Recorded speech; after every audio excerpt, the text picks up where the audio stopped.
Bawat araw, tayo'y humaharap sa mga nangyayari sa lipunan. Mga pangyayari na nakakaapekto sa ating lahat. Mga pangyayari na kailangan tayong makialam. Kaya nabuo ang programang ito, Issue 101.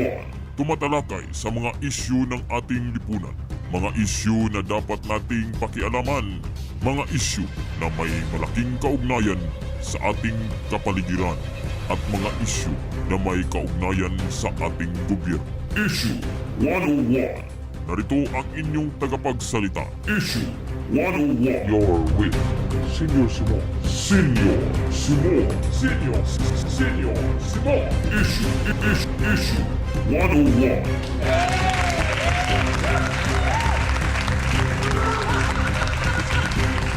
Luzon, Visayas at Mindanao. Buong bansa, buong Pilipinas, buong mundo na may Pilipino. Welcome sa isa namang episode ng ating palatutunan ng araw ngayon na Miyerkules, Asete ng Mayo, taong 2025. 2025, May 7, 2025. Advance Happy Fiesta sa Mandawi City. Bukas, fiesta sa Mandawi City mga ka-esyo. Mandawi City dito sa Cebu. So advance Happy Fiesta sa mga taga Mandawi City dyan na nanonood sa atin dito. Welcome dito sa ating palatutunan sa Issue 101, kung saan tatalakayin po natin sa episode na ito mga ka-issue, isang video ang kumalat sa social media na nagsisiwalat sa Palpak na pagbilang ng vote counting machine or VCM. Si Attorney Glyn Chong naman ay naglantad ng mga kapalpakan sa VCM noong isinagawa ang final testing and sealing. Ano ba ang mga kapalpakan na nangyari mga ka-issue? Ano ba katotoo ito? Ito ba ang maging mitya ng gulo sa darating na eleksyon?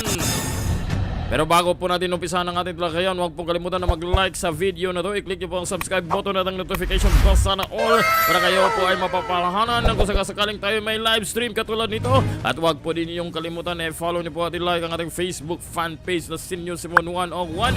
At isama niyo na rin ang ating X, TikTok at ang ating Instagram na Senior Simon 101. At bago po makalimutan, pwede po kayo mag-isali sa ating group page na pinangalangan na nating mga ka-issue sa Issue 101. I-search yun lang po mga ka-issue o panoorin nyo yung nakalipas natin na episode na kung saan nakalagay doon ang ating link para sa ating group chat. Pwede po kayong mag-post doon kung ano man ang gusto ninyong i-post o ano man ang iyong mga naramdaman, opinion at saloobin na maka-benefit ang sambayanang Pilipino. Kaya wag na po tayong magpaligoy-ligoy pa. Umpisahan na natin ang ating talakayan dito sa ating palatutunan. Kasama po inyong lingkod na si Senior Simon.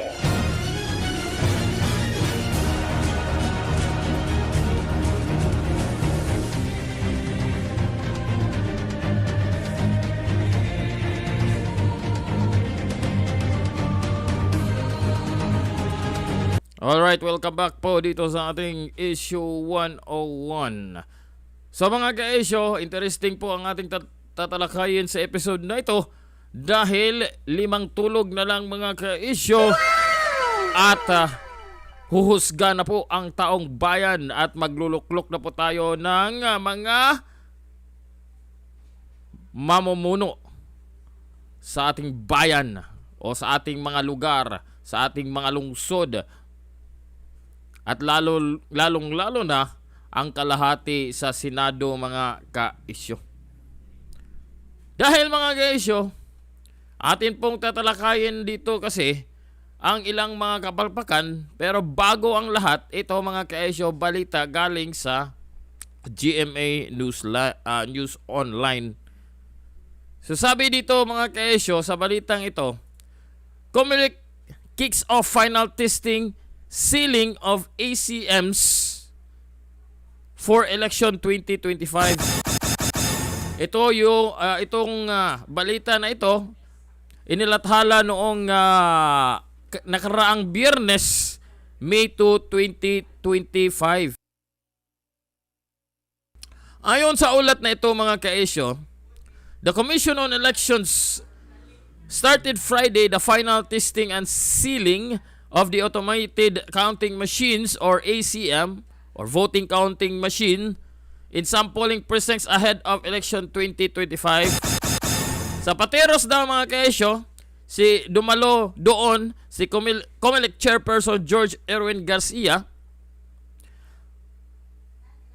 At ayon sa ulat na to, ang Pateros Elementary School ay isa sa mga polling precinct na nagsagawa nitong final testing and sealing mga kaesyo na idinaos mula May 2 hanggang ngayong araw na ito.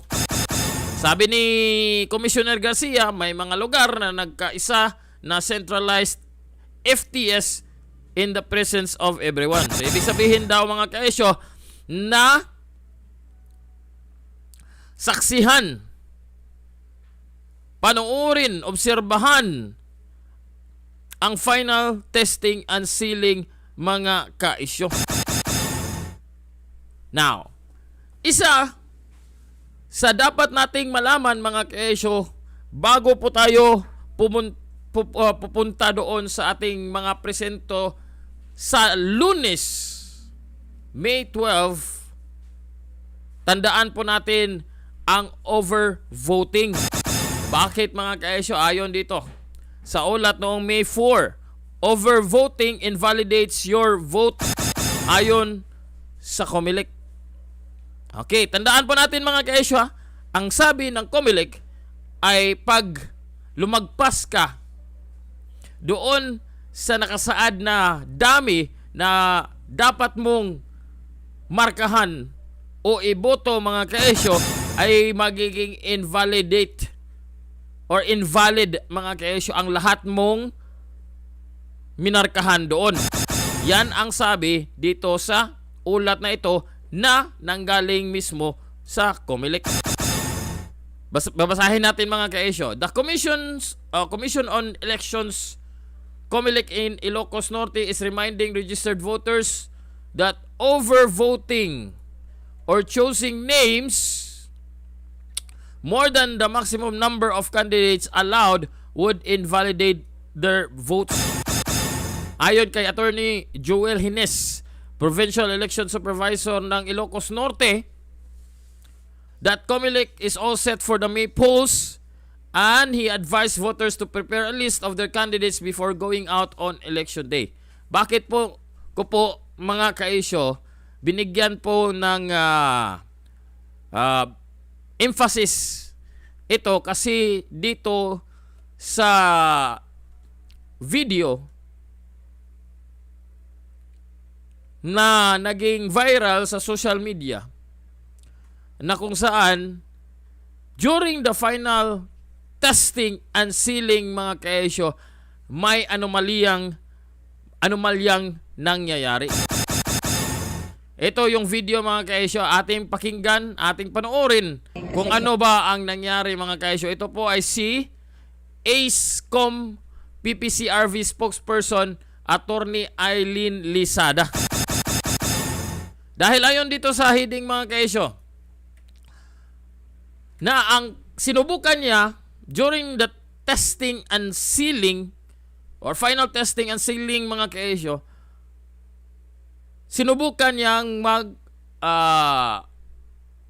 ilagpas doon sa supposedly 12 senators na dapat mong markahan doon sa balota. Hanggang 12 lang dapat ang markahan. So, kanya pong tines, no?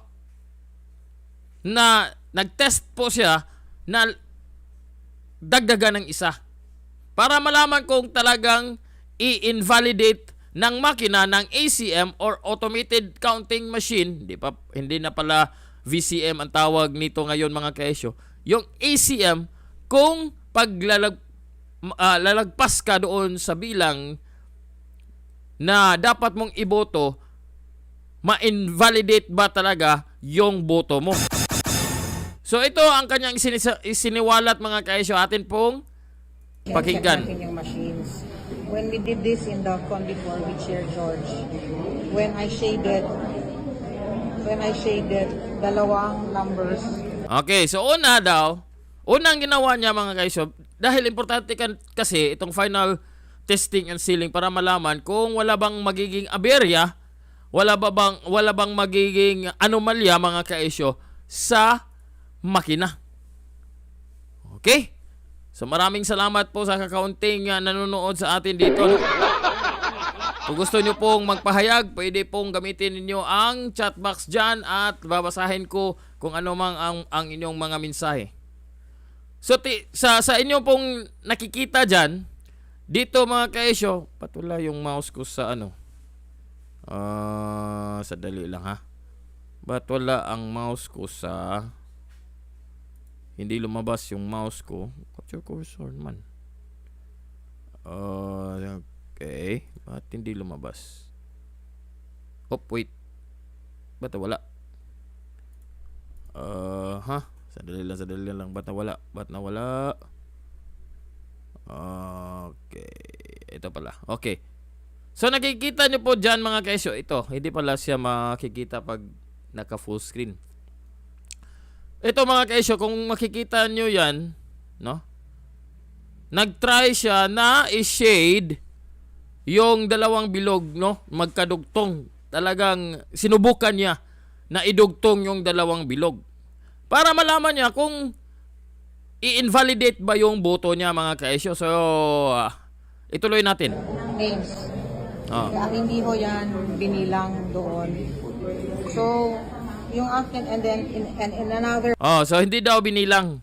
So meaning na invalid yung boto niya kasi alangan naman mga kaisyo, no?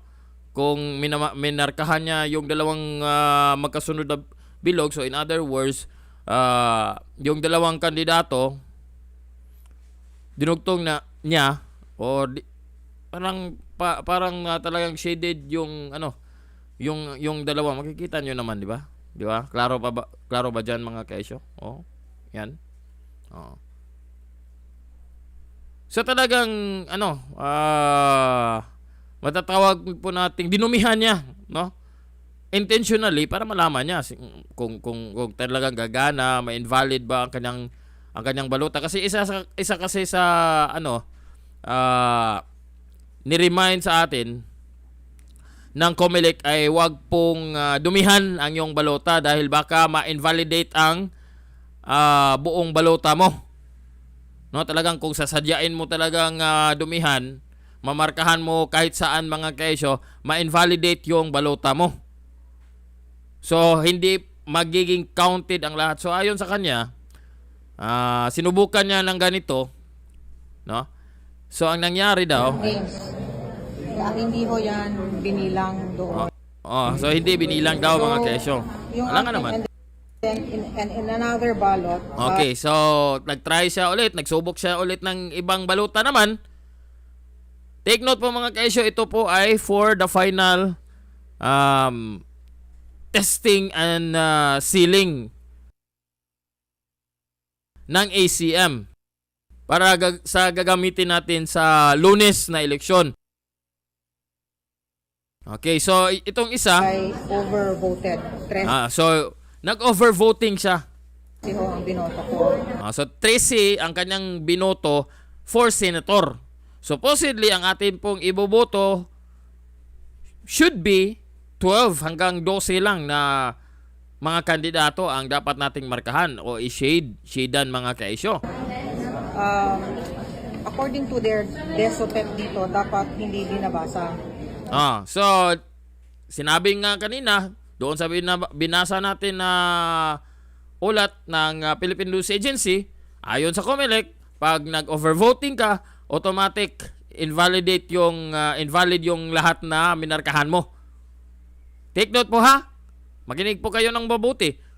Kung sa inyong lugar, sa inyong bayan, hanggang 5 lang ang membro ng konseho, no? Kung hanggang 8 lang o 5, dapat hanggang 5 lang. Dahil pag lumagpas ka doon, gawin mong 8 instead of 5, pag lumagpas ka doon mga ka-issue, ang mangyayari ay invalid yung lahat. Kahit na yung binoto mo ay yung talagang pinili mo, yung 5, supposedly 5, tapos unconsciously or talagang sinadya mo ay nagmarka ka ng dagdag.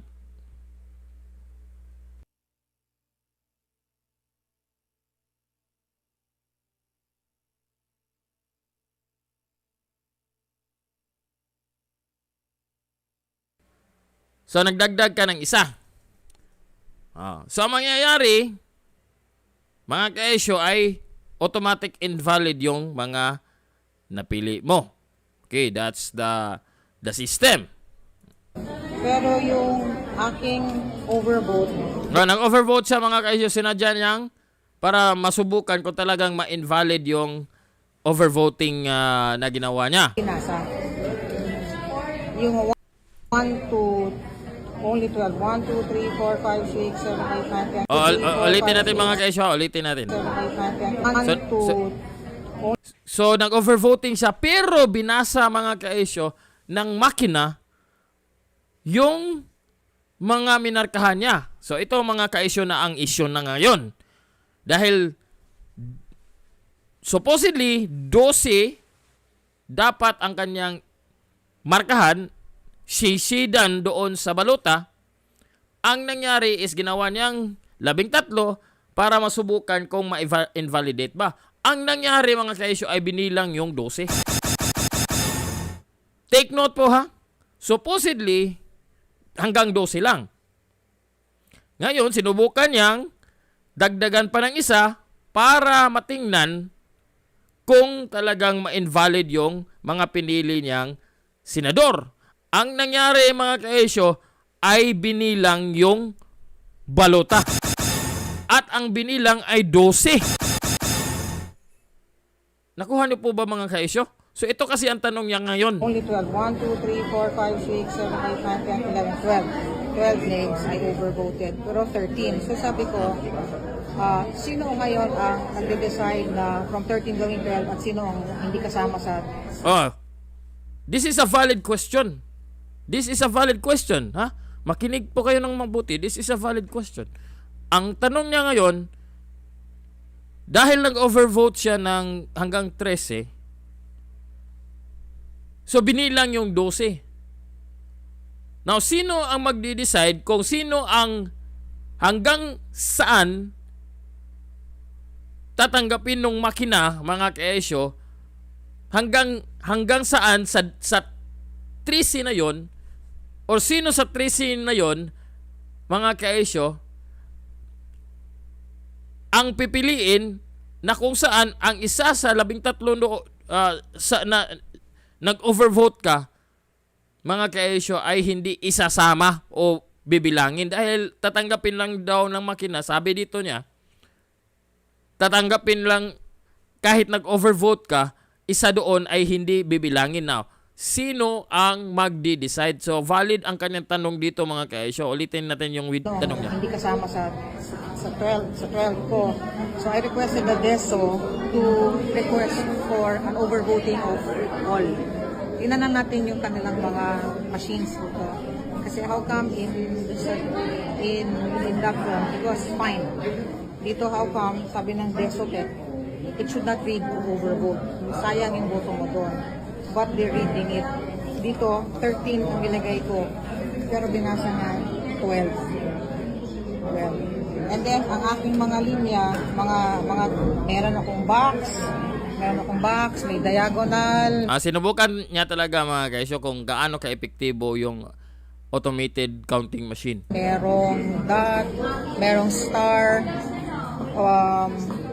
and yung mga ganyang shading, yung dalawang sobra. So, yun ang question ko. Nakuha nyo ba mga ka-issue? So ito ngayon, no? That is why sa intro natin kanina, ang katanungan ko, hindi ba to maging mitya ng kaguluhan? Viewers. No? Hindi ba to maging source ng malaking gulo sa darating na Lunes? Now, ito pa mga kaisyo, ang in-expose dito sa YouTube channel ni Maharlika na Boljak TV. Dito mga kaisyo, ay siniwalat ni Attorney Glinchong ang mga ilang nakitang anomalya doon sa final testing and sealing sa pagbilang ng mga makina. So, kasi magiging valid ito kasi may papel po si Glinchong na ipinakita. So, panoorin natin itong video o live replay ng naging live ni Maharlika mga kaisyo ito. Oo. Pinadala yung isa alas 2 ng umaga, tapos may nagpadala ulit alas 4 ng umaga. And then, tinawagan ko talaga si John Ray. Si John Ray kasi, Si John Lee kasi ang poll watcher na nandoon. So, Sa Butuan. Sa Butuan, sa precinct number 240. So, hindi ko talaga tinick up yung issue sa rally and even today sa atin at Claire hanggat hindi ko makausap yung testigo. Kasi si John Lee ang watcher doon, siyang testigo. Siya talaga testigo nito. So, binirify ko muna yung report niya, yung ipapakita natin sa ating mga kababayan ngayon, and then tinanong ko pa siya about other circumstances, and then eto na. So, papakita natin yan later, pero ito yung story. Oo, so, ang nangyari, nag-testing and sealing kahapon doon sa precinct number 240, Barangay Santo Niño, Butuan City. So, ito yung details mga kababayan. Precinct 240, Barangay Santo Niño, Butuan City. Okay.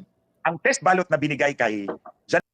So valid to mga kaisyo dahil may precinct number. So ito yung naging sitwasyon.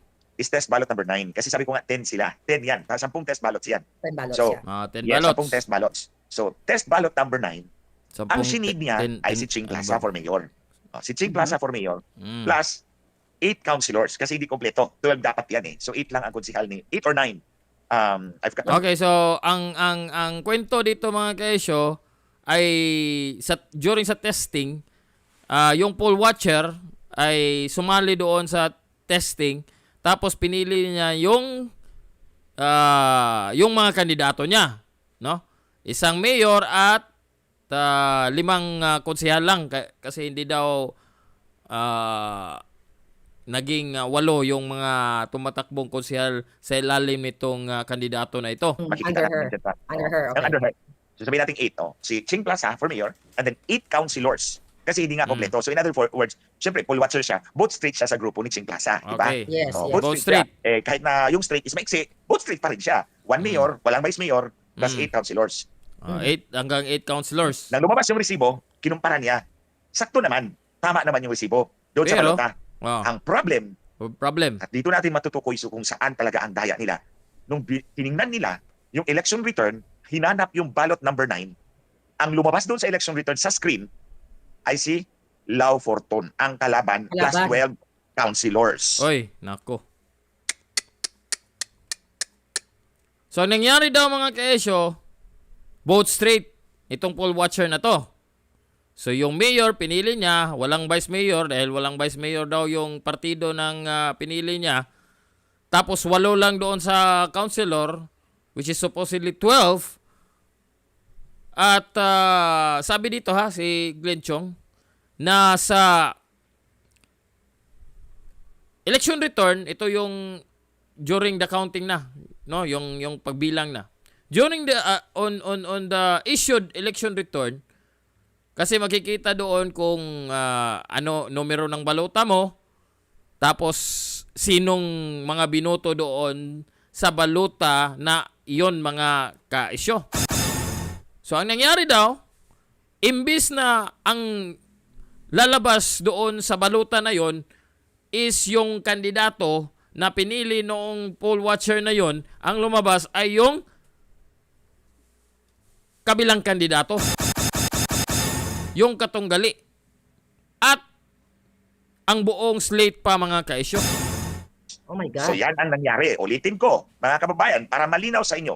Test ballot number 9. Ang nag-fill up ay poll watcher na ang pangalan ay si John Lee. Makikita naman nyo dyan. Yung kanyang pangalan, Right, pinirmahan siya. niya yung kanyang report. Yes. At kinausap ko siya, ni-interview ko siya. And then, ang sininya for mayor ay si Ching Plaza, walang vice mayor, at 8 konsihal. Tumugma ang kanyang balota doon sa resibo. So in that regard, tumugma. wala Okay, kaya. okay yung Walang resibo. daya. Oo. Hindi nakita yung daya. Si Ching Plaza plus 8 councilor pa rin sa resibo. Pero nung tiningnan nila yung election return doon sa screen at hinanap nila ang ballot number 9, ang lumabas doon ay si Lau Fortun for mayor plus 12 councilors. Nako. Wow. Problema to mga kaisyo na may isa pa dito kasi ito.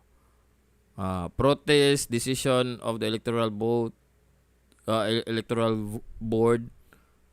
Ito naman yung formal na Instead of file. overvote, kasi dalawa ang sininya for mayor, si Lau Fortun pa rin ang binigyan ng boto plus 12 konsihal na hindi naman niya binoto yung 12. 8 lang ni 8 na konsihal ni Ching Plaza. Mga kababayan, ito po yung final ni John Lee. Ito po yung final ni John Lee. Ang pangalan po niyan ay Certificate of Challenge, Protest, and Decision of the Electoral Board.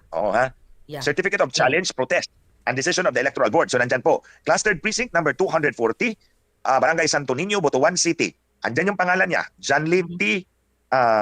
Bulak, dako. So ito observed during the final test. Ito pa mga kaisyo yung statement, no? Itong si John Lee. So during the FTS process, I personally cast 2 test ballots to verify the accuracy of the VCM. The following discrepancies were noted. First ballot, I properly shaded the name of Ching Plaza for mayor and selected a complete slate of 9 councilor under the bagong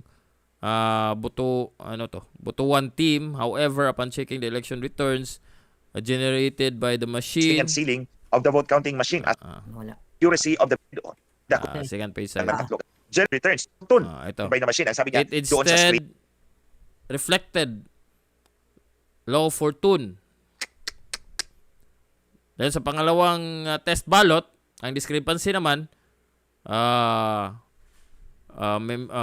presence of 6 accredited watcher, a second ballot was intentionally over-voted as part of testing the VCM response. Despite this, the machine again displayed the same incorrect ER outcome. So, Lau Fortun pa rin at 12 1 Butuan na councilor. Nako mga kaisyo, no? Malaking malaking problema to pag ito ang magiging ganap sa halalan sa Lunes.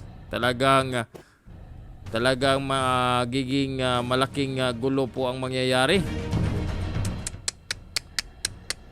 Now, isa pa mga kaisyo, lumabas kasi itong liham galing sa PDP Laban para kay Commissioner George Garcia. Dito kasi mga kaisyo, mababasa po natin, Comelec together with the DICT announced yesterday that a high-tech monitoring center has been established in 2 days' time led by a certain attorney Aboy Paraiso. May we know what is the complete function of this facility? Is that possible to have this center in a short span of time acquiring technical expertise? So what are the tools and certification of the DICT expert including Attorney Paraiso? What is the source of funds? Would election stakeholders be allowed to deploy observers to these facilities or facility as stated in the recent press release of the DICT and Comelec? The said information is important to our efforts to jointly secure an honest and transparent 2025 election. So, galing ito kay Alfonso Cusi, Vice Chairman ng PDP Laban. So, ito pang isa mga kaisyo. This one is dated May 6. Ito pang isa. Para kay Commissioner Garcia pa rin ito mga kaisyo. We understand that Comelec has designed to have provincial technical hubs to support the upcoming midterm elections. May we request the following information for our guidance. So ito mga kaisyo, humingi ang PDP Laban ng clarification dahil nagtatag ng tawag dito high-tech monitoring system na pinangunahan ng nitong attorney Aboy Paraiso daw mga kaisyo. So, ito mga kaisyo. So, nakita nyo po, no, kung ewan ko na ito mga kaisyo, parang naging ano na to parang nagiging magulo na, no? Nagumpisa. Ewan natin kung anong mangyayari, no? Sa mga nakaraan natin na mga video, aking pang ipinaliwanag sa inyo na kung paano na hindi ma-hack itong automated counting machine at ang sistema na ito mga kaisyo. Pero sa nangyari ngayon na ilang araw na lang, 5 araw na lang, 5 tulog na lang bago ang eleksyon, ito na mga kaisyo, mayroon ng mga pagdududa ng kalokohan. So yan na po mga kaisyo dito sa ating palatutunan ng 101. pansamantala po muna akong mamaalam. Abangan ang susunod natin na mga talakayan dito sa ating palatutunan. Ito muli ang inyong lingkod na si Senyor Simon. pansamantala pong munang mamaalam. Tandaan, mas lamang ang may alam. Bye-bye.